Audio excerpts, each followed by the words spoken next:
kita teringat kepada satu hadis di mana Rasulullah sallallahu alaihi wasallam pernah bersabda, "Ya'ti 'alan nasi zamanun ru'asa'uhum kal asad wa wuzara'uhum kaz-zi'ab wa qudatuhum kal kilab wa katsirun nasi yawma idzin kal aghnam." Pada satu saat, kata Nabi, akan datang di tengah masyarakat manusia di mana pada masa itu muncul pemimpin-pemimpin yang bertingkah laku seperti singa. Ru'asa'uhum kal asad. Pemimpin-pemimpin mereka bertingkah laku seperti singa. Saudara kenal singa? Saudara boleh periksa di mana ada hutan, singa selalu menjadi raja.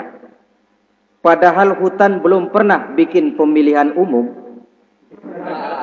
Tapi yang namanya singa tidak pernah peduli.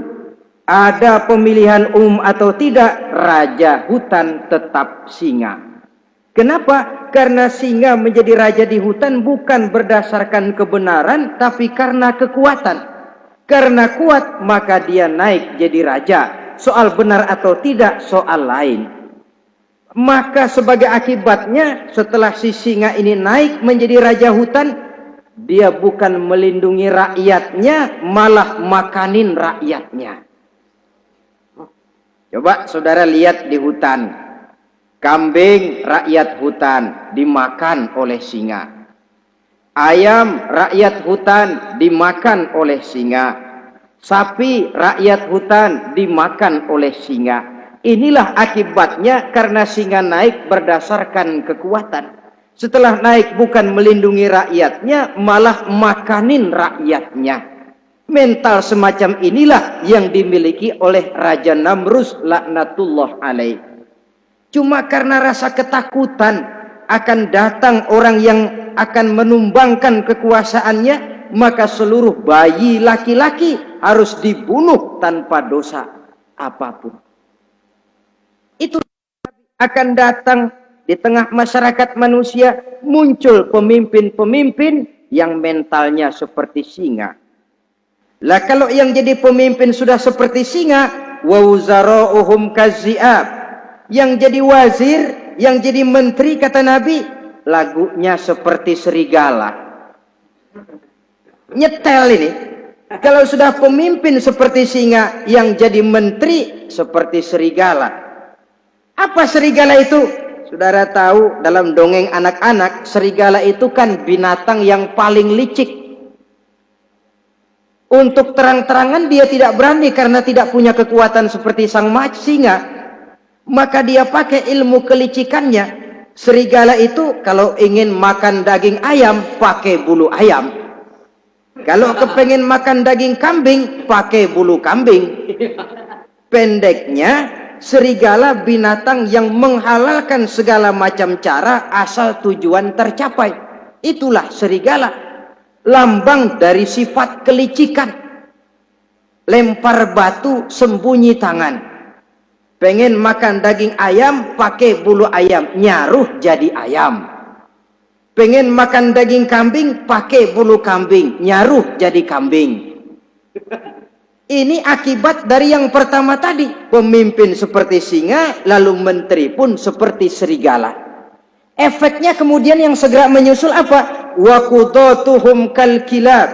Kalau pemimpin sudah seperti singa, menteri sudah seperti serigala, wa qudatuhum kal kilab, akan muncullah para penegak hukum yang mentalnya seperti anjing. Innalillahi wa inna ilaihi raji'un. Penegak hukum yang mentalnya seperti anjing itu. Anjing, saudara lihat, anjing akan setia kepada siapa saja yang memberinya daging. Kalau dia disuruh jaga rumah, dia tidak bisa membedakan mana yang maling, mana yang tamu. Biar yang datang tamu, kalau nggak bawa apa-apa, pasti digonggong. Biar yang datang maling, kalau bawa daging, anjing kalem. Pokoknya siapa yang memberi saya daging, itulah majikan saya. Apa kata majikan saya, itulah yang saya laksanakan. Maka hilang kebenaran hukum, hancur norma-norma keadilan. Oleh karena apa? Oleh karena anjing dapat daging. Lalu dalam kondisi semacam itu, yang jadi rakyat bagaimana? Kata Nabi, wa katsirun nas yauma izin kal aghnam. Adapun kebanyakan orang pada masa itu, lagunya sudah seperti kambing. Saudara, kambing itu binatang yang cuma menang groyokan dan tidak punya alternatif. Namanya kambing, digiring ke lapangan embe. Betul kan? Betul. Digiring ke kuali embe. Dikasih makan rumput embe. Sampai pun mau dipotong masih embe juga. Tidak punya pilihan lain si kambing ini, tidak punya alternatif lain. Kondisi semacam inilah yang terjadi di masa pemerintahan Raja Namruz laknatullah alaih.